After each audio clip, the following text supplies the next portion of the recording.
ચલો વિદ્યાર્થી વાત કરીએ ચેપ્ટર નંબર 11 વર્તુળ સંબંધિત ક્ષેત્રફળની। તો વર્તુળ સંબંધિત ક્ષેત્રફળમાં વર્તુળ શું છે એ આપણને ખબર હોવી જોઈએ। જે આપણે આગળના વિડિયોમાં વર્તુળ શું છે એના વિશે સમજાવ્યું છે। જો એ વિડિયો ના જોયો હોય તો જોઈ લેજો, પછી આ વિડિયોની શરૂઆત કરીએ। વર્તુળ એટલે ગોળ નહીં ખાલી માત્ર, બરાબર, એને સમજવું પડે। ચલો તો વાત કરીએ વર્તુળ સંબંધિત ક્ષેત્રફળ। તો જેમ કે વર્તુળમાં આપણે શું હોય, એક પરિઘ હોય અને એક ક્ષેત્રફળ હોય, બરાબર। અહીંયા જેમ કે વર્તુળ દોરો,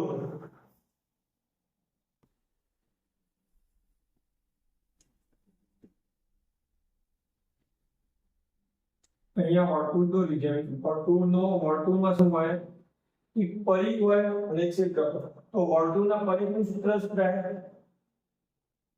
પરિઘ 2πr અને ક્ષેત્રફળ શું થાય, πr²। આ બંને વસ્તુ આપણને ખબર છે। પરિઘ એટલે 2πr, ક્ષેત્રફળ એટલે πr²। ભાઈ આપણે ધોરણ 9 માં ભણી ચૂક્યા છીએ કે વૃત્તાંશ અને વૃત્તખંડ। વર્તુળમાં વૃત્તાંશ અને વૃત્તખંડ આપણે શું ભણી ચૂક્યા છે। તો આપણે ધોરણ 10 માં 11મા ચેપ્ટરમાં વૃત્તાંશનું ક્ષેત્રફળ, વૃત્તાંશનું પરિઘ એટલે કે ચાપની લંબાઈ અને વૃત્તખંડનું ક્ષેત્રફળ શોધવાનું છે। તો ચલો વાત કરીએ વૃત્તાંશની। જેમ કે અહીંયા વર્તુળનું આ કેન્દ્ર છે, વર્તુળનું આ સુધી એક કેન્દ્ર છે અને અહીંયાથી એક વૃત્તાંશ રચાય છે। શું રચાય છે? વૃત્તાંશ। આટલા ભાગને શું કહેવાય? વૃત્તાંશ। એમાં જે આ બહારનો ભાગ છે, આ જે બહારનો ભાગ છે એ કેન્દ્રિત છે, એનો બહારનો ભાગ છે, જેમ કે આ બહારનો આ ચાપની લંબાઈ કહેવાય। આ જે બહારનો કિનારી છે એને શું કહેવાય? ચાપની લંબાઈ। એટલે વૃત્તાંશના ચાપની લંબાઈ એનું સૂત્ર શું થાય એ આપણે અહીંયા જોવાનું છે। ભાઈ સૂત્રો બધે તો દાખલા આપણે જ જાય, તો ચલો સૂત્ર જોઈ લઈએ। જેમ કે તો અહીંયા થીટા ખૂણો છે, અહીંયા શું છે? થીટા ખૂણો। શું છે? થીટા ખૂણો। થીટા શું છે ના ખબર હોય એ પણ આગળના વિડિયોમાં આપણે સમજાવી ચૂક્યા છીએ, બરાબર। ચલો થીટા ખૂણો છે, હવે ધ્યાનથી જોજો, બરાબર। એક આખું વર્તુળ પૂરું કરતા કેટલો ખૂણો બને? જેમ કે અહીંયા 0 નો ખૂણો, પછી 90 નો ખૂણો, 180 નો ખૂણો, 270 નો ખૂણો અને અહીંયા કેટલો? 360 નો ખૂણો। એટલે એક આખું વર્તુળ પૂરું કરતા, એક આખું પરિઘ પૂર્ણ કરતા કેટલો ખૂણો બને? 360। એનો મતલબ કે 360 ના ખૂણે ચાપની લંબાઈ, વર્તુળના ચાપની લંબાઈ 2πr થાય। 2πr ચાપની લંબાઈ શું થાય? 2πr ચાપની લંબાઈ થાય। તો આ વૃત્તાંશનું આપણે પરિઘ શોધવાનું છે। વૃત્તાંશમાં કેટલો ખૂણો છે? થીટા। તો થીટા ખૂણે કેટલું થાય ચાપની લંબાઈ? તો ચલો આ બંનેનો ગુણાકાર કરીએ। 2πr ગુણ્યા થીટા છેદમાં 360। આ તો આપણને આવે ને ત્રિપદી વાળું, આપણે પરથી શીખાયો છે। ચલો હવે છેદ ઉડાડીએ। 180 દુ 360, નીચે કેટલા વધે? 180 વધે। ચલો તો આપણને ચાપની લંબાઈ મળશે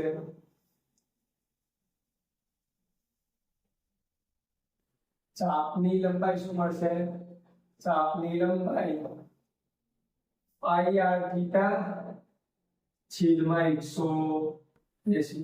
એટલે આપણું સૂત્ર થશે ચાપની લંબાઈ πr થીટા છેદમાં 180। વૃત્તાંશના પરિઘની વાત કરીએ, વૃત્તાંશનું ક્ષેત્રફળ શું થાય? ક્ષેત્રફળ એટલે કે અંદરનો ભાગ। ક્ષેત્રફળ એટલે શું? અંદરનો ભાગ। એટલે કે અંદરના ભાગનું ક્ષેત્રફળ શોધવાનું કે તો શું થાય? ચલો તો ક્ષેત્રફળ શોધીએ।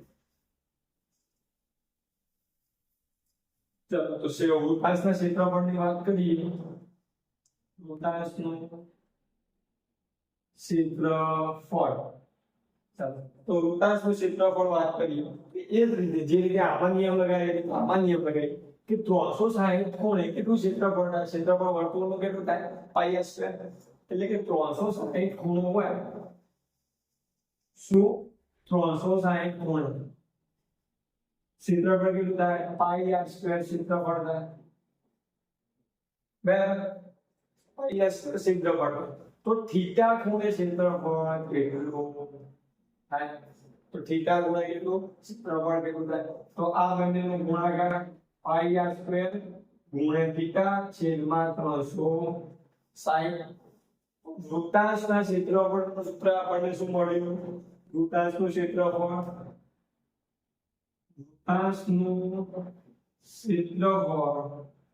is equal to શું મળ્યું? પાઈ આર સ્ક્વેર થીટા છેદમાં 360. બસ બંને સૂત્ર છે, બંને સૂત્રમાં કિંમત મૂકો તો મારો શું જવાબ આવે? આમાં કિંમત મૂકો તો ચાપની લંબાઈ મળે, આમાં મૂકો તો વૃત્તાંશનું ક્ષેત્રફળ મળે. આ મેં સૂત્રો છે જે આપણે શું યાદ રાખવાના છે. દર સુધી ચલ હજી એક વાત કરવાની છે. જેમ કે વર્તુળ દોરું, એક વર્તુળ દોરું,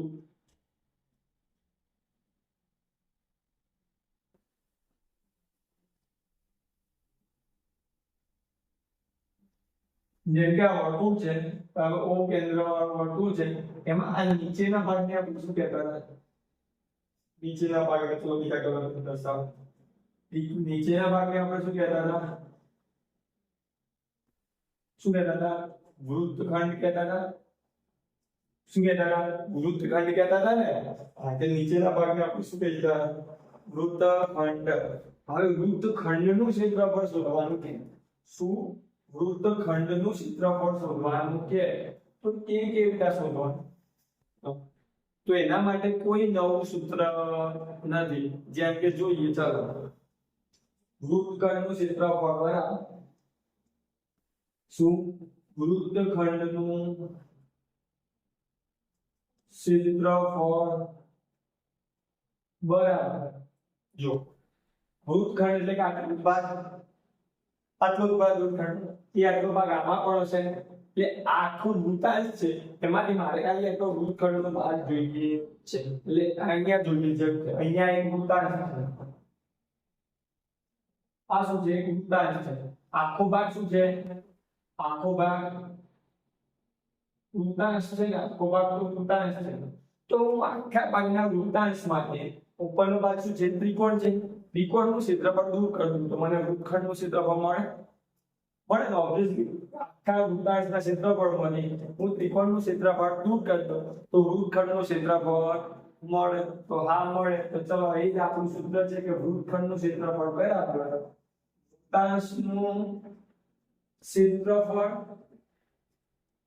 માઈનસ ત્રિકોણનું ક્ષેત્રફળ બરાબર. આ શું છે? આપણું સૂત્ર છે.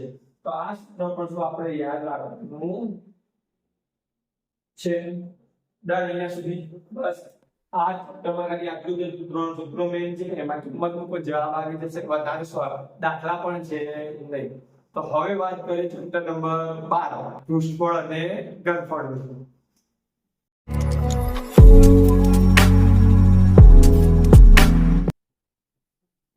ચલો વિદ્યાર્થી મિત્રો, વાત કરીએ પૃષ્ઠફળ અને ઘનફળ. તો આ ધોરણ ચેપ્ટર 9 માં ધોરણમાં પૂછાય છે. હવે 10મા ધોરણમાં પણ શું છે ભણવાનું છે, પણ દાખલા અલગ રીતના આવશે. સૂત્રો તો શું છે એના એક લેવાના છે. તો ચાલો સૂત્રો જોઈ લઈએ. જેમ કે પૃષ્ઠફળ અને ઘનફળમાં પહેલા પૃષ્ઠફળ અને ઘનફળ છે શું એ જોઈ લઈએ. તો વાત કરીએ પૃષ્ઠફળની. તો પૃષ્ઠફળ બરાબર. જેમ કે અહીંયા મારી પાસે એક પદાર્થ છે. શું? જેમ કે મારી પાસે આ પદાર્થ છે, આ એક શું છે? લંબઘન પદાર્થ છે. હવે આ પદાર્થને હું જ્યાં ટચ કરી શકું એ પદાર્થ શું કહેવાય? પૃષ્ઠફળ કહી શકાય છે. એટલે જ્યાં મારો હાથ અડી શકે એ પદાર્થને હું શું કહીશ? પૃષ્ઠફળ. એટલે કે સપાટીનું ક્ષેત્રફળ. પૃષ્ઠફળ કોને કહેવાય? સપાટીનું ક્ષેત્રફળ એટલે શું કહેવાય? પૃષ્ઠફળ. ડન. અહીંયા સુધી. હવે વાત કરીએ ઘનફળની.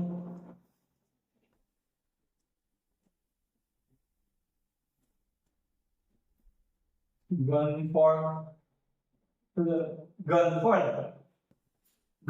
એટલે પદાર્થની, જેમ કે કોઈ પદાર્થ છે પદાર્થની અંદર સમાવાની ક્ષમતા એટલે ગ્લાસ લઈ લો, જેમ કે અહીંયા ગ્લાસ છે,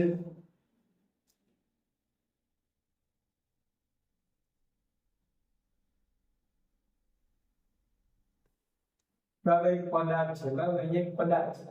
પદાર્થમાં હું કેટલું વસ્તુ સમાવી શકું, પદાર્થમાં હું કેટલું વસ્તુ સમાવી શકું, એટલે કે સમાવાની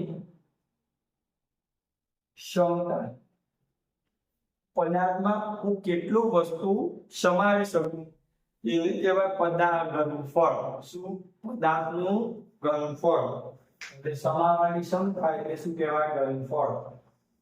સમાવાની ક્ષમતા એટલે શું કહેવાય? ઘનફળ. બરાબર, ઘનફળ અને પૃષ્ઠફળ એટલે ખબર પડી ગઈ. હવે વાત કરીએ એના સૂત્રો. તો ચાલો વાત કરીએ, શરૂઆત કરીએ લંબનની. શરૂઆત કરીએ એનાથી લંબનની. ચલો લંબનની આકૃતિ દોરો.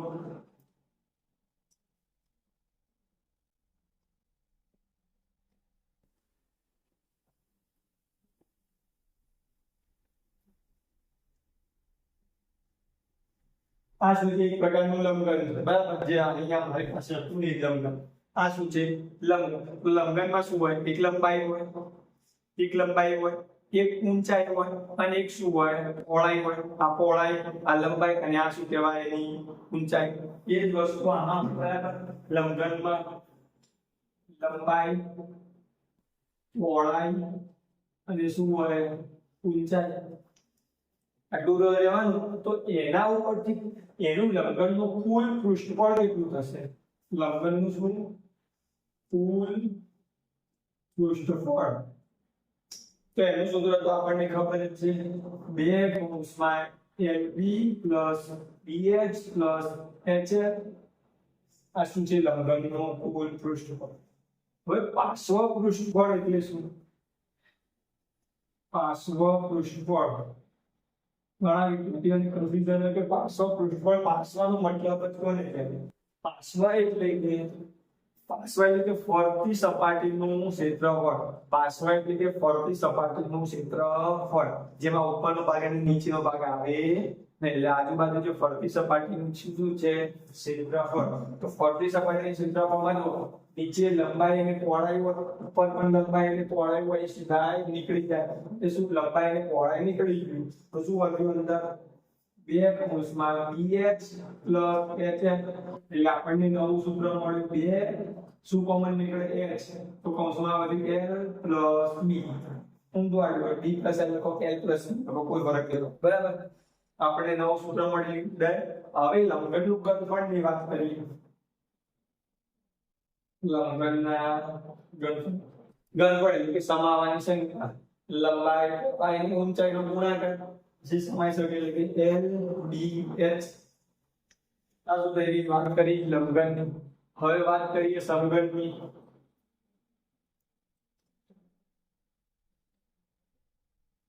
સમઘન. ચલો સમઘનની આકૃતિ દોરો અહીંયા.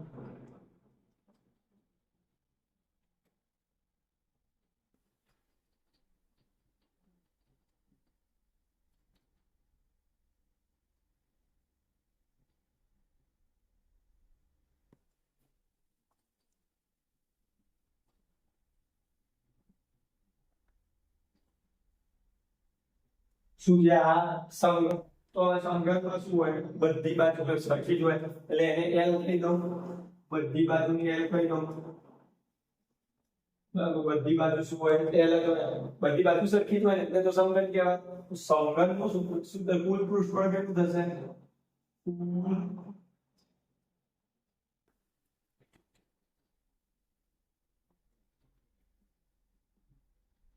પૃષ્ઠફળ. ચલો તો લંબનમાં જો એક બાજુ એટલે એક ભાગ લઈએ, એક ભાગનું ક્ષેત્રફળ કેટલું થશે? L². એક ભાગનું ક્ષેત્રફળ કેટલું થશે? L². એટલે સમઘનમાં કેટલી બાજુમાં? 6. શું થશે? 6L². કુલ પૃષ્ઠફળ કેટલું થાય? 6L². હવે પાર્શ્વ પૃષ્ઠફળની વાત કરીએ. પાર્શ્વ પૃષ્ઠફળ તો ચલો n સ્ક્વેર એક બાજુ, હવે સ્વપૃષ્ઠફળનો મતલબ શું કે ફરતી બાજુનો ઉપરનો અને નીચેનો ભાગ નીકળી જાય, તો ઉપરનો ભાગ અને નીચેનો ભાગ નીકળી ગયો એટલે કેટલા બે ભાગ નીકળી ગયા, બે ભાગ નીકળી ગયા, તો વધ્યા કેટલા, ચાર ભાગ, તો સૂત્રના 4l સ્ક્વેર બરાબર. હવે વાત કરી ઘનફળની. ઘનફળનું સૂત્ર શું થાય, આ 3 3 નો ગુણાકાર, હવે 3 3 તો સરખા છે એટલે l ક્યુબ. આ શું થઈ સંકલનની વાત. હવે વાત કરીએ નળાકારની. હવે વાત કરીએ નળાકારની. ચલો નળાકાર. નળાકારની આકૃતિ અહીંયા દોરી લો.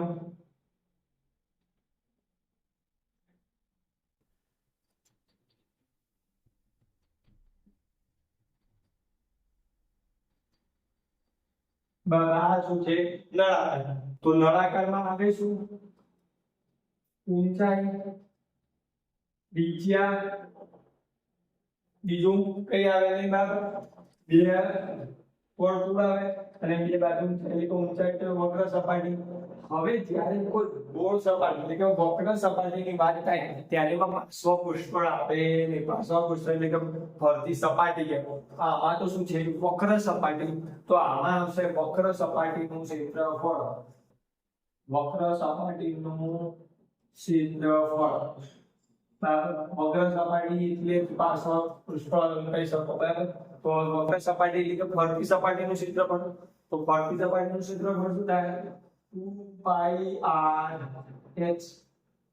ફરતી સપાટીનું ક્ષેત્રફળ શું થાય 2πr h. હવે વાત કરીએ કુલ પૃષ્ઠફળની. કુલ પૃષ્ઠફળની ચલો વાત કરીએ કુલ પૃષ્ઠફળ. મેં કીધું તો વક્ર સપાટી એટલે ફરતી સપાટીનું ક્ષેત્રફળ કુલમાં બધા જ ગણ્યા એટલે કે આ વર્તુળ અને ઉપરનું વર્તુળ એડ કરવાના. એટલે જેમ કે આ વક્ર સપાટીનું ક્ષેત્રફળ તો છે પ્લસ આ વર્તુળ અને આ વર્તુળનું ક્ષેત્રફળ એડ કરવા. વર્તુળનું ક્ષેત્રફળ શું છે પાઈ r. વર્તુળ કેટલા છે 2 2πr છે. બસ નવું સૂત્ર આપણને મળશે 2πr કોમન આવશે તો અંદર શું વધશે x r. આ શું થયું કુલ પૃષ્ઠફળ નળાકારનું બરાબર. ચાલો હવે વાત કરીએ ઘનફળની. તો ઘનફળનું સૂત્ર શું થાય, ઘનફળનું સૂત્ર શું થાય, ચાલો ઘનફળનું સૂત્ર થાય પાઈ r સ્ક્વેર h. ત્રિજ્યા સ્ક્વેર આવે ને પાઈ r સ્ક્વેર, આપણે જોયું તો આગળના એટલે અહીંયા શું આવે પાઈ r સ્ક્વેર h. ચલો હવે વાત કરીએ શંકુની. હવે કોની વાત કરીએ શંકુની. અહીંયા શંકુની આકૃતિ દર્શાવી દેવાની.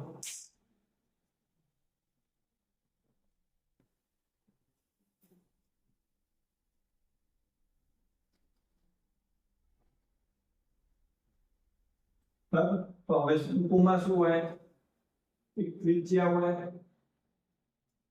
એક ઊંચાઈ હોય અને એક ત્રાસી ઊંચાઈ હોય. બરાબર. શંકુમાં આટલી વસ્તુ હોય ને બરાબર, તો એના ઉપરથી સૂત્રો એના મુજબ એટલે વક્ર સપાટીનું પહેલા લઈએ. વક્ર સપાટીનું ક્ષેત્રફળ. ચલો શંકુની વક્ર સપાટીનું ક્ષેત્રફળનું સૂત્ર શું થાય પાઈ r l. હવે વાત કરીએ કુલ પૃષ્ઠફળની. કુલ પૃષ્ઠફળ. તો ચલો કુલ પૃષ્ઠફળ એટલે કે ફરતી સપાટીનું ક્ષેત્રફળ એટલે કે વક્ર સપાટીનું ક્ષેત્રફળ ખરું પાઈ r l. એમાં શું એડ થયું વર્તુળનું ક્ષેત્રફળ. વર્તુળનું ક્ષેત્રફળ એટલે થાય એટલે કે પાઈ r સ્ક્વેર. શું થયું પાઈ r સ્ક્વેર. તો કોમન શું આવશે પાઈ r કોમન આવશે તો અંદર શું હતું l પ્લસ r. આ તો આપણે કુલ પૃષ્ઠફળ. હવે ઘનફળની વાત કરીએ. ઘનફળ જેમ કે આ નળાકાર આપેલો છે, શું નળાકાર આપેલો, મને બધી બાજુથી કાપો. શું કરું કાપી નાખું બરાબર. તો કાપું અને એમાંથી ત્રીજા ભાગનો ભાગ વધશે. જે ત્રીજા ભાગનો જે ભાગ વધશે એ શું હશે શંકુનો. સૂત્ર થશે 1/3 પાઈ r સ્ક્વેર h. શંકુનું ઘનફળ શું થયું 1/3 પાઈ r સ્ક્વેર h. ડન. ચલો હવે વાત કરીએ આગળ ગોલકની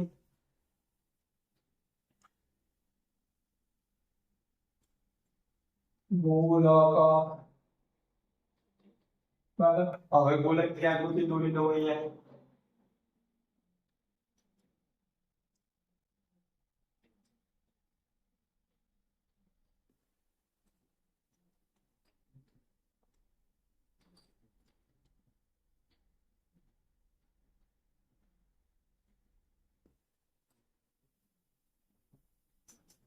બરાબર આ શું છે ગોલક. ગોલક છે ને તો બધી બાજુ તો ગોળો હોય ને મતલબ એક વર્તુળ ના હોય એક ગોળો હોય બરાબર. તો ગોલકની વક્ર સપાટીની વાત કરો કે કુલ પૃષ્ઠફળ બંને એક જ હોય. કારણ કે સપાટીનું ક્ષેત્રફળ એટલે તો જે હાથ હોય એ શું થાય સપાટીનું ક્ષેત્રફળ. ફરતી બાજુમાં ગોલક તો ગોલક જ રહેવાનો અને કુલ પૃષ્ઠફળમાં પણ ગોલક તો ગોલક જ રહેવાનો. એમાં ઉપર નીચે ભાગ ના હોય કારણ કે બધી બાજુ સરખો હોય. ચાલો તો વક્ર સપાટીનું ક્ષેત્રફળ ગણો કે કુલ પૃષ્ઠફળ ગણો. વક્ર સપાટીનું ક્ષેત્રફળ અથવા શું કુલ પૃષ્ઠફળ બંને શું હોય એક જ. એનું સૂત્ર થાય 4πr². સૂત્ર શું થાય 4πr². એક ગોળાનું હોય એક ગોળનું ક્ષેત્રફળ શું થાય πr². ગોળનું ક્ષેત્રફળ શું થાય πr². એમાં ચાર ગોળા ભેગા કરો તો શું થાય 4πr². સિમ્પલ બરાબર. હવે એવી રીતે વાત કરી ઘનફળની. ચલો તો ઘનફળની વાત કરીએ તો ઘનફળનું સૂત્ર થાય 4/3πr³. સૂત્ર શું થશે 4/3πr³. ઘનફળમાંથી 3 ઘાત આવી જાય અને આ જે હતું એના ભાગ્યા 3.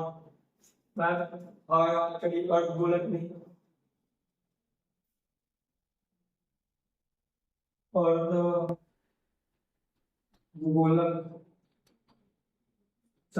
અર્ધગોલકની આકૃતિ દર્શાવી દો.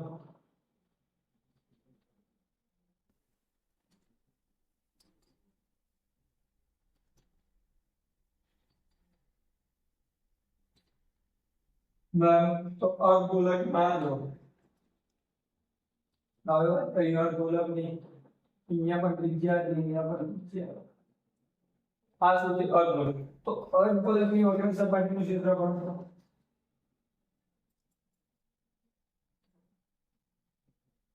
વક્ર સપાટીનું ક્ષેત્રફળ એટલે આનું અડધું અર્ધગોલક એટલે અડધું થઈ ગયું. તો આનું જે છે એનું અડધું કરી દો 2πr².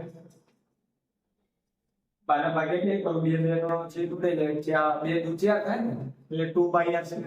બરાબર. એટલે અર્ધગોલકનું સપાટીનું ક્ષેત્રફળ શું મળ્યું 2πr². હવે કુલ પૃષ્ઠફળની વાત કરીએ. ચલો તો કુલ પૃષ્ઠફળની વાત કરીએ એમાં અર્ધગોલક તો છે શું અર્ધગોલક તો રહેવાનો ફરતી સપાટીનું ક્ષેત્રફળ તો રહેવાનો અને નીચેથી શું થયું એક વર્તુળ પાછું એડ થયું ને એટલે એનું ક્ષેત્રફળ શું હશે πr² હશે. તો આમાં 2πr² માં શું એડ કરી દો πr² એટલે શું બનશે 3πr² થશે. બરાબર. હવે વાત કરી ઘનફળની. ચલો તો ઘનફળમાં આનું વર્તુળ ઘનફળનું વર્તુળ એટલે શું થાય 3πr³. બસ આટલા સૂત્રો છે જેને આપણે દાખલામાં શું કરવાના ગણતરીમાં ઉપયોગ લેવાના છે. હવે વાત કરીએ ચેપ્ટર નંબર 13 આંકડાશાસ્ત્ર.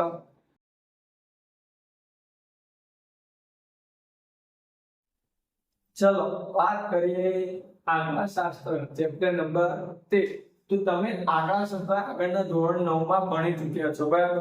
એમાં તમે જે ભણેલા એ માહિતી હતી અવર્ગીકૃત માહિતી. શું હતી અવર્ગીકૃત માહિતી ભણી ચૂક્યા હતા. હવે તમારે ભણવાની છે વર્ગીકૃત માહિતી.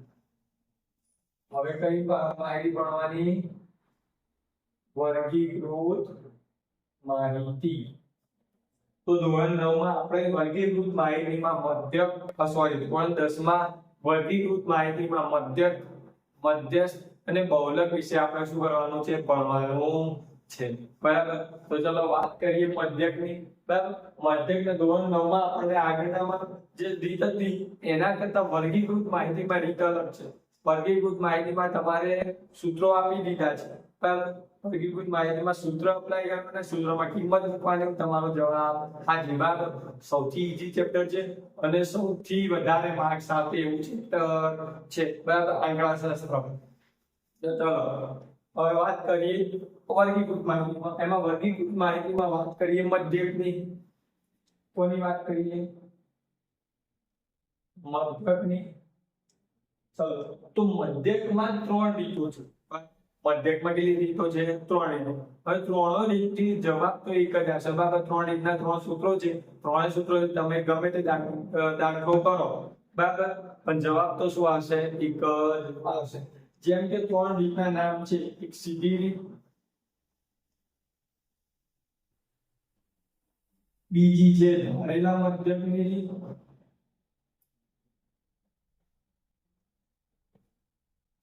ત્રીજી છે ઓડ વિચલન ની રીત.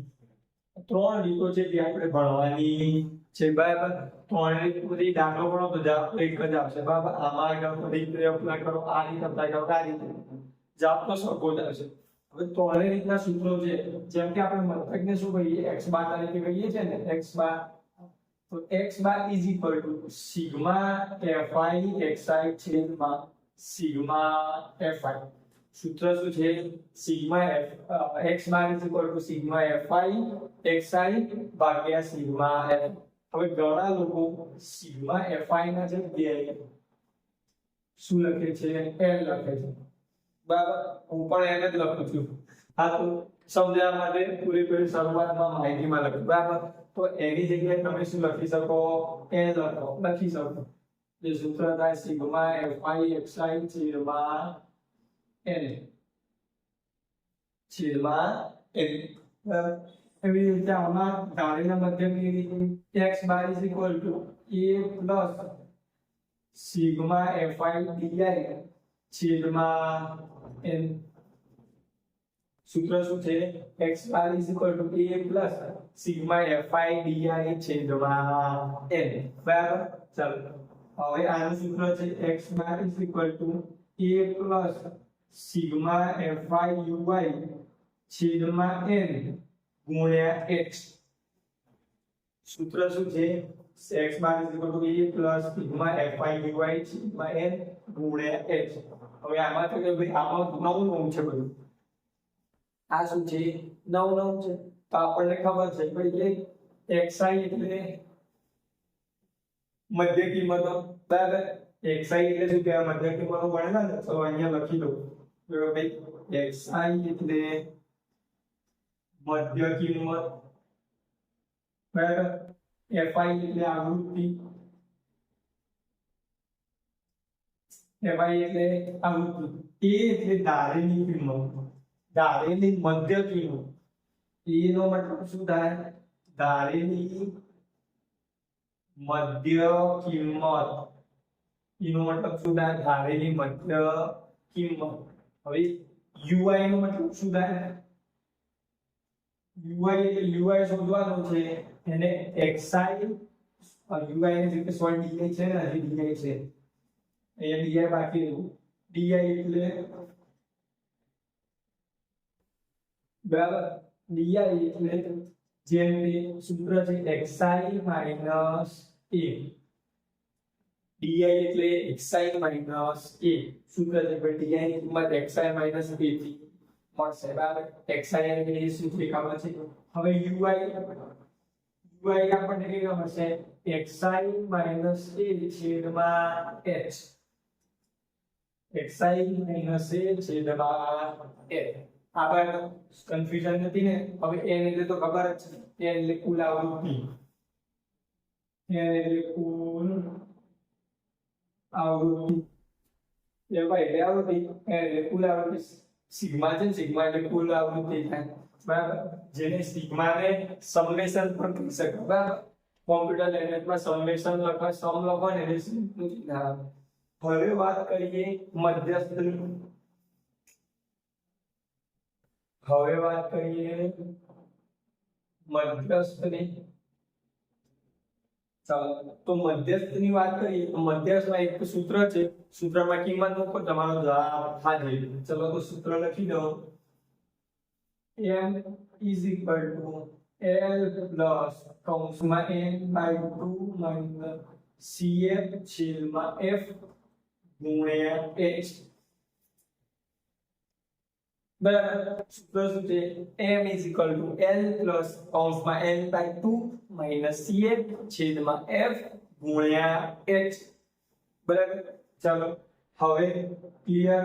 તો હવે આમાં l ન મળ્યું અને cf ન મળ્યું. h એ વર્ગ લંબાઈ h માં લખ્યો નહીં હવે કરો. ચલો h એટલે શું થાય? વર્ગ લંબાઈ. આપણે x નો મતલબ એ થાય વર્ગ લંબાઈ જ થાય. બરાબર. n એટલે તો કુલ આવૃત્તિ, f એટલે આવૃત્તિ, l એટલે લોઅર લિમિટ એટલે કે અધર સીમા. શું કહેવાય? l એટલે અધર સીમા. બરાબર. આપણે જાણતા હતા ને અધર સીમા અને ઉર્ધ્વ સીમા કોને કહેવાય? l એટલે અધર સીમા, લોઅર લિમિટ એટલે સીમા. Lower limit. બરાબર. અને બાકીનું તો પછી m એટલે તો મધ્યસ્થ. ચાલો તો હવે વાત કરીએ બહુલકની.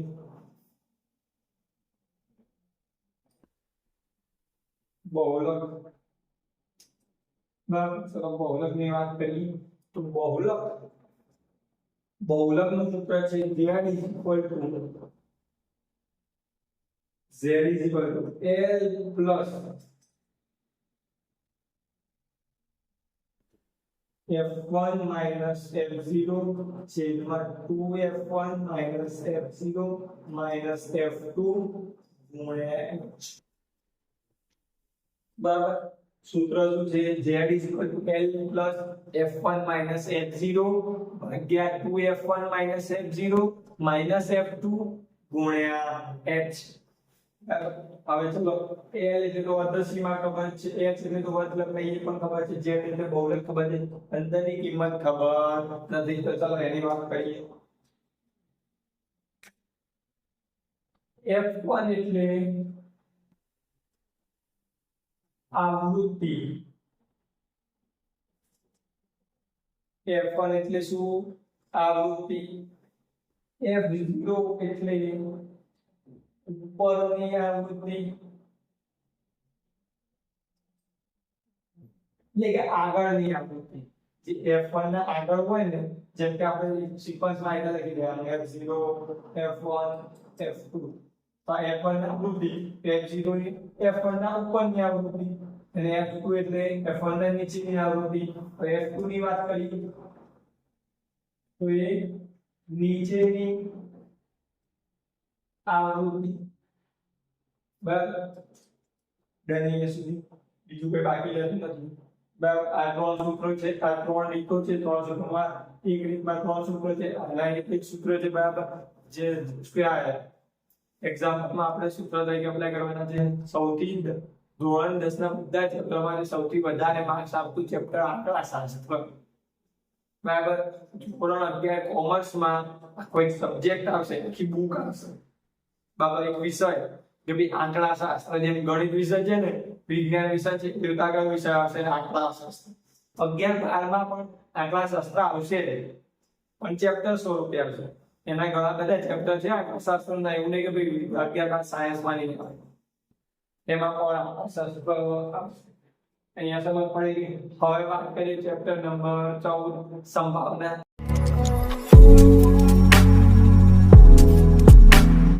ચલો વિદ્યાર્થી મિત્રો, વાત કરીએ સંભાવના. Chapter number 14. તો સંભાવના એટલે શું? કે કોઈ ઘટના થવી એની શક્યતાઓ કેટલી છે એને શું કહેવાય? સંભાવના. જેમ કે મારી પાસે એક સિક્કો છે, ઉછાળો તો છાપ પડશે કે કાંટો પડશે? છાપ પડે તો એની સંભાવના કેટલી? જો કાંટો પડે તો એની સંભાવના કેટલી? પણ મનમાં વિચાર છાપ પડે, કાંટો પડે, હા કાંટો પડશે. એની સંભાવના હોય ને એને શું કહેવાય? સંભાવના. હવે તો વાત કરીએ તો સંભાવનાનું સૂત્ર છે. જેમ કે કોઈ એક ઘટના ઘટી, શું એક ઘટના ઘટી જેમ કે આપણે કોઈ ઘટના ઘટી એ ઘટનાને નામ આપી દઈએ ઈ, તો ઘટના ઈની સંભાવના કેટલી થાય? કોઈ ઘટના ઘટી એને નામ આપ્યું ઈ નામ, તો ઘટના ઈની સંભાવના, એનું સૂત્ર છે P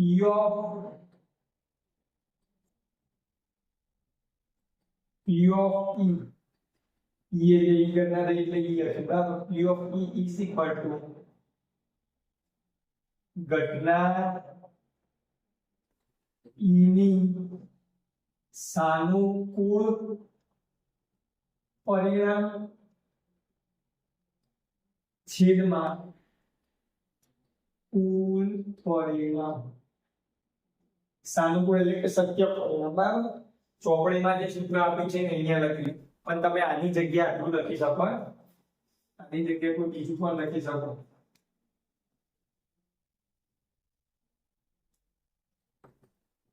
શક્ય પરિણામ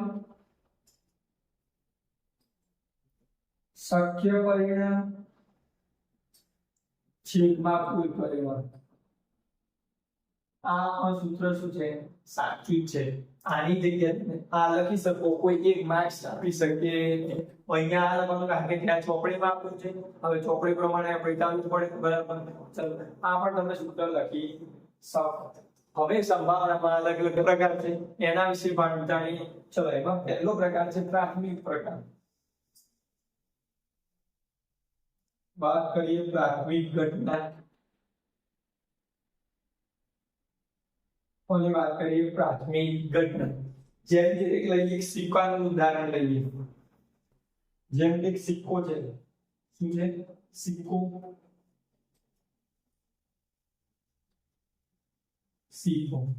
હવે સિક્કાની સંભાવનામાં શું હોય? જે સિક્કો ઉછાળે તો એમાં સંભાવના હોય એક કાંટો પડશે અથવા એક છાપ પડશે.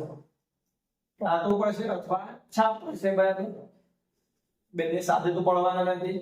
હું ફેંકવા સવાલ ભલે અમે પિક્ચરમાં જોયું છાપ બંને ઉભો કહેવાય, સિક્કો પડે છે છાપને કાંટો, એવું શક્ય નથી. એ તો પિક્ચરમાં ફેંકે બરાબર. શું પડે? એક છાપ પડે અથવા એક કાંટો પડે. તો એની સંભાવના શું થાય? જેમ કે સિક્કામાં શું પડે? એક છાપ પડે અથવા એક કાંટો પડે. બે સંભાવના શક્ય છે. છાપ એટલે એને નામ આપી દઈએ H અને કાંટો નામ આપીએ P. તો આની સંભાવના શું થશે? સંભાવના તો ભાઈ એક સિક્કો છે તો એની સંભાવના શું થશે? ખબર જ છે બરાબર. ઘટના સાનુકૂળ પરિણામ એટલે કે સત્ય પરિણામ. સિક્કોમાં છાપ પડે તે એક જ વખત છાપ છે, તો સત્ય પરિણામ એક અને કુલ પરિણામ બે. છાપ અને કાંટો એવી રીતે કાંટામાં પણ એવું થશે, એકના છેદમાં બે બરાબર. આની સંભાવના આવી તો હવે જે કહેવા માંગુ છું એ ધ્યાનથી સમજો. હવે જે કહેવા માંગુ છું એ ધ્યાનથી સમજો કે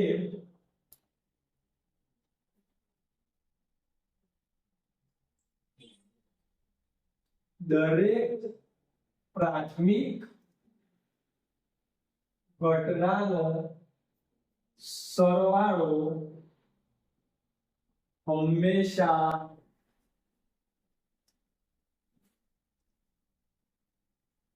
એક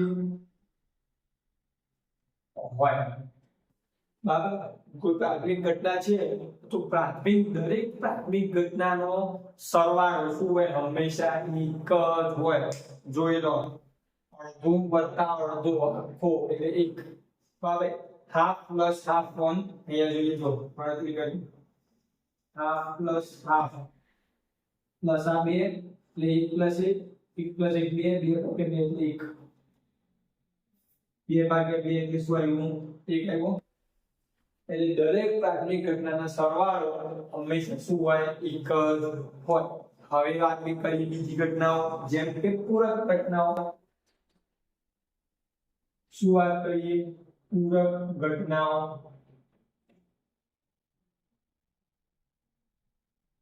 પૂરક ઘટના એટલે કે એક શક્ય ઘટના શું એક શક્ય એટલે કે એક ચોક્કસ ઘટના અને એક અશક્ય ઘટનાનો સરવાળો એક હોય. જેમ કે અહીંયા લખો એટલે તમને સમજ પડશે. ઘટના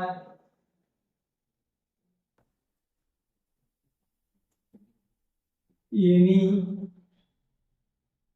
સંભાવના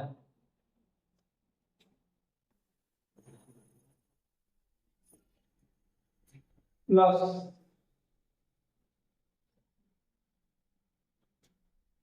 ઘટના એ નહીં ની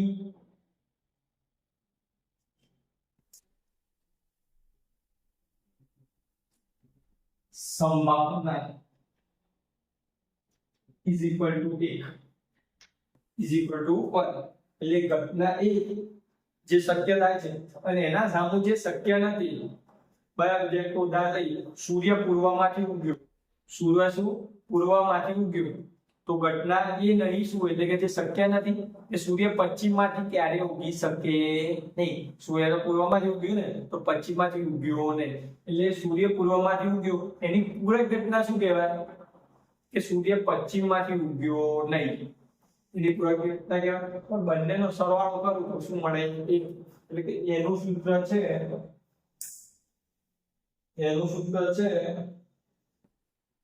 P of A plus P of A bar is equal to 1. ઘણા P of A bar ની જગ્યાએ શું ઘણા P of A bar ની જગ્યાએ P of A dash પણ લખે છે. બરાબર. બંને એક જ કહેવાય. કન્ફ્યુઝ નહીં રહે તો એક્ઝામમાં P of dash લખાઈને આવે પણ P of bar શીખવાડી P of dash ને એવું. બરાબર. કન્ફ્યુઝ નહીં રહો. બરાબર. ચાલો હવે આ સૂત્ર શું છે તમારે યાદ રાખવાનું છે. 2 માર્ક્સમાં અથવા એમસીક્યુમાં પૂછાય છે. બરાબર. ચાલો હવે વાત કરીએ ઘણા બધા શક્ય પરિણામોની વાત કરીએ.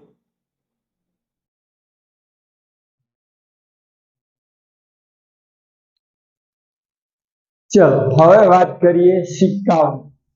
જેમ કે સિક્કાઓ તેની વાત કરીએ સિક્કાઓની.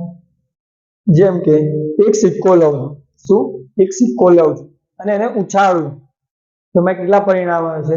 2 પરિણામ આવશે. 2 થી વધારે આવે નહીં. એક છાપ આવે અથવા એક કાંટો આવે. વધારે પરિણામ આવે નહીં. તો ચાલો અહીંયા લખું છું કે એક સિક્કો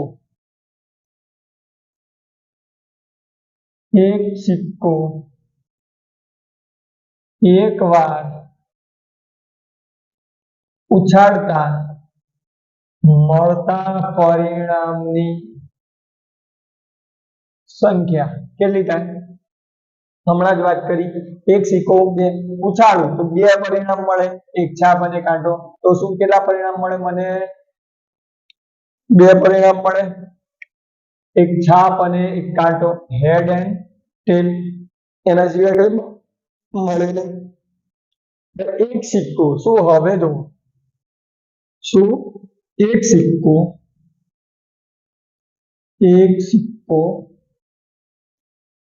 2 વાર શું એક સિક્કો 2 વાર અથવા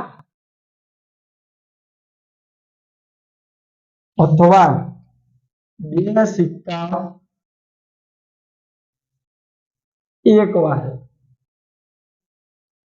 ઉછાળતા મળતા પરિણામની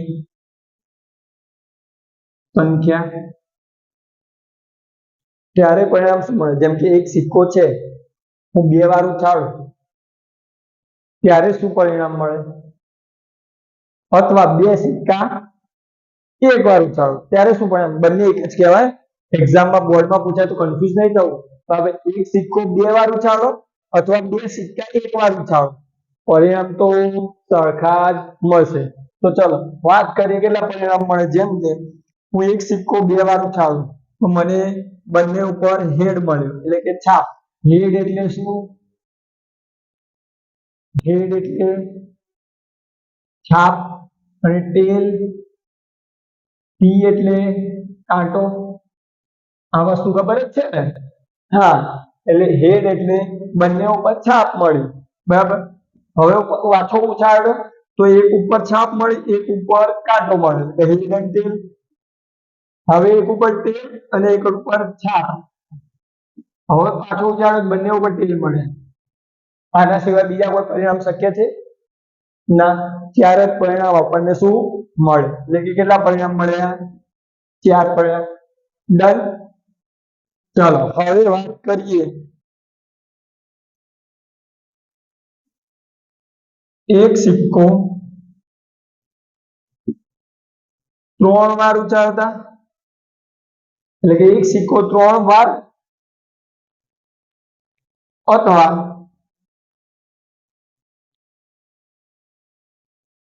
3 સિક્કાઓ એક વાર ઉછાળતા મળતા પરિણામની સંખ્યા કેટલી થાય? ચલો જોઈએ કેટલી થાય, બરાબર. જેમ કે એક સિક્કો 3 વાર ઉછાળ્યો તો ત્રણેય ઉપર છાપ પડી, એટલે કે હેડ હેડ હેડ. પાછો ઉછાળ્યો તો પહેલા ઉપર છાપ મળી, બીજા ઉપર પણ છાપ મળી અને ત્રીજા ઉપર ટેલ મળ્યું. ત્રીજા ઉપર શું મળ્યું? ટેલ મળ્યું, એટલે કાંટો મળે. પાછું ઉછાળ્યું તો એક ઉપર છાપ, એક ઉપર ટેલ ને એક ઉપર છાપ. પછી પાછો ઉછાળ્યું, ટેલ છાપ છાપ, ટેલ ટેલ હેડ, સોરી ટેલ હેડ હેડ. પાછો ઉછાળીએ તો ત્રણેય ઉપર ટેલ. હવે પાછો ઉછાળીએ તો બે ઉપર ટેલ, એક ઉપર હેડ. હવે ટેલ હેડ ટેલ. અડધા પાછો ઉછાળીએ તો હેડ ટેલ ટેલ. બરાબર. આનાથી વધારે પરિણામ મળે નહીં. કેટલા પરિણામ મળ્યા? 8 પરિણામ મળ્યા. 8 પરિણામ. તો આના ઉપરથી હું કહી શકું શું? આના ઉપરથી હું કહી શકું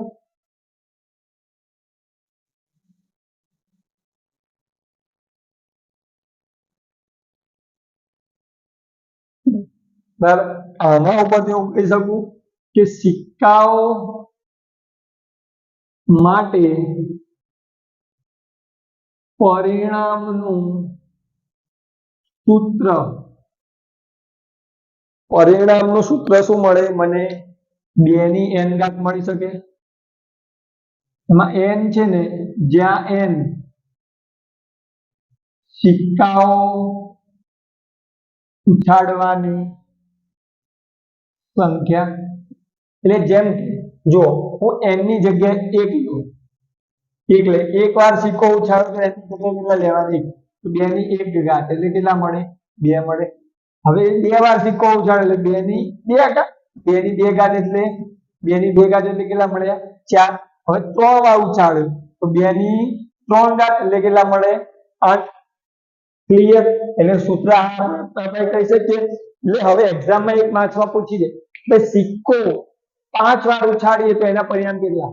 તો હવે શું લખી દેવાનું? 2 ની 5 ઘાત, 2 ની 5 ઘાત એટલે 16 પંચ્યા 80. બરાબર. કેટલા મળે? 80 પરિણામ મળે. ચલો હવે વાત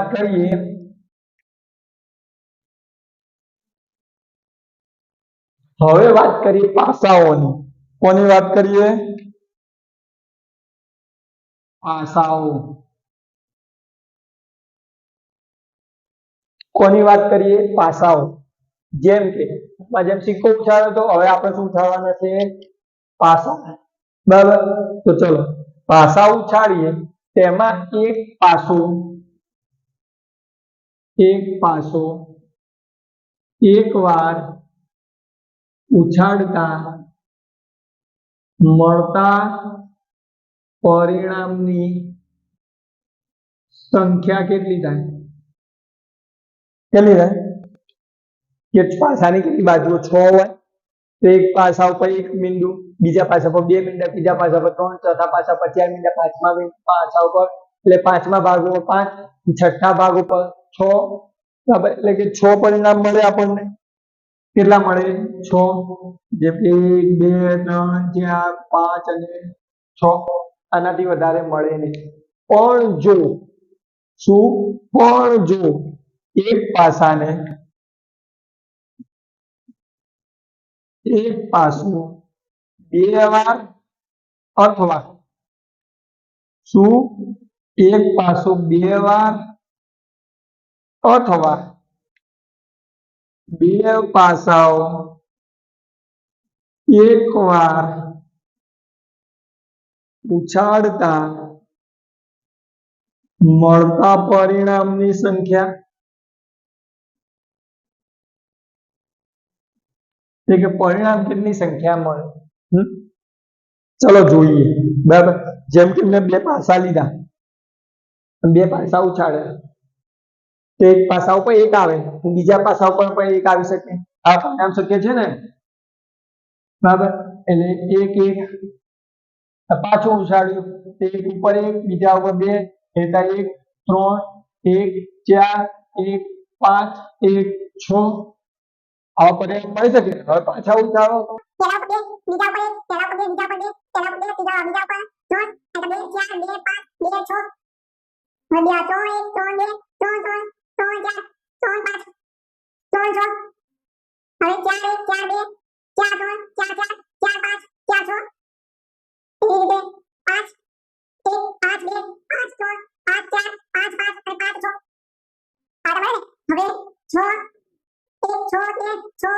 છ ચાર છ પાંચ છ છ શું આટલા આવી રીતે પરિણામ આપણને મળે બાબા તો કેટલા પરિણામ છે ગણી 1 2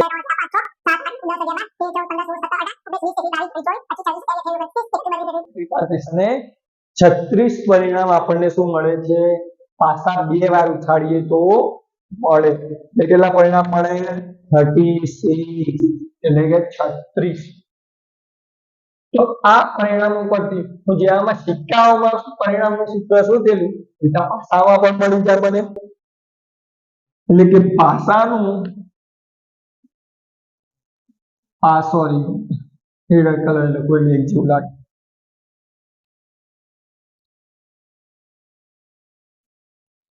પાસાઓ માટે પરિણામનું સૂત્ર શું મળે પરિણામનું સૂત્ર શું મળે 6 ની n ઘાત મળે n એટલે સિક્કા ઉછાળવાની સંખ્યા જ રાખવાની બરાબર ચલો જેમ કે મેં પાસો એક વાર ઉછાળ્યો તો અહીંયા 6 ની 1 ઘાત 6 ની 1 ઘાત એટલે કે 6 પાસો હવે 6 બે વાર ઉછાળ્યો 6 ની 2 ઘાત 6 ની 2 ઘાત એટલે 36 પરિણામ તો એમ કે આમાં પાસો 3 વાર ઉછાળ્યો શું પાસો 3 વાર ઉછાળ્યો તો તમે કહી શકો આ કહી શકીએ ને 6 36 36 6 216 બરાબર ચાલો તો હવે વાત કરી આપણે થોડી પત્તાઓ પાસામાં બે છે ત્રીજા પરિણામ છે નહીં પણ એમસીક્યુએસ માં પૂછ્યા કે પાસો ભાઈ 3 વાર ઉછાળ્યો તો આવડવું જોઈએ એટલે સૂત્ર તમને કહી દીધું ચલો હવે વાત કરીએ આગળ કોની વાત કરીએ પત્તાઓની કોની વાત કરીએ પત્તાઓની તો પત્તાઓના પ્રકાર કેટલા છે મતલબ પત્તાઓ કેટલા સંખ્યા કેટલી પત્તાઓની સંખ્યા કેટલી ઓબ્વિયસલી આ બધા જુગારીઓ છે કેટલા છે 52 ખબર જ હશે બરાબર જુગારી છો ના એ તો ખબર જ હોય નોલેજ પત્તાઓ ક્યાંક તો જોઈ લીધા હશે ચાલો તો ખબર છે બધા પત્તાઓની સંખ્યા કેટલી 52 પત્તાઓમાં કલર કેટલા ક્યાં ના હોય ત્યાં તો પ્રકારો પત્તાઓમાં માત્ર બે પ્રકારો હોય કયા હોય બે પ્રકાર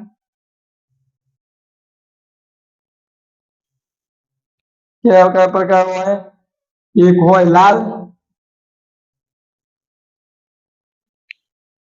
અને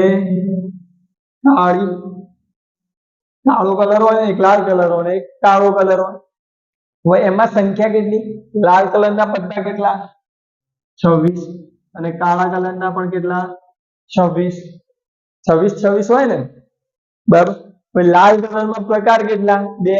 એક દિલ આકારનો અને એક ચરકટ. એક લાલ્યું, લાલ્યું કહેવાય ને, એટલે કે લાલી, લાલી, હા લાલી કહેવાય ને. શું કહેવાય? લાલી. શું હોય આને? લાલી કહીએ આપણે. અને એક ચરકટ. બરાબર. હવે આની સંખ્યા કેટલી ને આની સંખ્યા કેટલી એ પછી જોઈએ. આમાં જોઈ લઈએ. કાળા કલરમાં એક ફલ્લી હોય અને એક કાળી હોય. બરાબર. ફલ્લી હોય ને એક કાળી હોય. બરાબર. ચલો હવે આની સંખ્યા કેટલી? 13. દરેકની કેટલી હોય? 13 હોય. દરેકની શું હોય? 13 હોય. ડન. ક્લિયર? ચલો હવે પણ એમાં આવે કયા કયા પત્તા? જેમ કે એક એકો આવે, દોરી આવે, ત્રીજી આવે, ચોગી, પંજી, છગ્ગી, સત્તી, અઠ્ઠી, નવમી, દસમી, ગોળ, ડી અને બાદશાહ. આટલા આવે. તો આટલા પત્તોમાં મુખ મુદ્રા વાળા પત્તા કેટલા? શું? મુખ મુદ્રા વાળા. મુખ મુદ્રા વાળા પત્તા. એ મુખ મુદ્રા વાળા પત્તા એટલે જેના મોઢા હોય. મોઢામાં એકાના હોય ના હોય. દોરી જે ચોકી પંજી 10 સુધી કોઈના ના હોય. ગોળ, ડી અને બાદશાહ ના હોય. તો આમાં પણ ગોળ, ડી, બાદશાહ, આમાં પણ ગોળ, ડી, બાદશાહ, આમાં પણ ગોળ, ડી, બાદશાહ અને આમાં પણ ગોળ, ડી, બાદશાહ. એટલે ટોટલ કેટલા થયા? 4 તરી 12. બરાબર. હવે મુખ મુદ્રા વગરના, મુખ મુદ્રા વગરના પત્તા કેટલા વધ્યા? હવે 52 ટોટલ છે, એમાં મુખ મુદ્રા 12 છે. તો બાદબાકી કરી દો. 52 માઇનસ 12 એટલે 40 વધ્યા ને.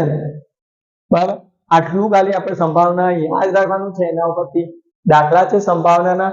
ચલો અહીંયા શું થાય છે? સંપૂર્ણ સિલેબસ ધોરણ 10 નો ડિટેલ્સ, એટલે કે સંપૂર્ણ સિલેબસની ડિટેલ્સ શું થાય છે? પૂર્ણ થાય છે. ચલો હવે મળીએ નેક્સ્ટ વિડીયોમાં.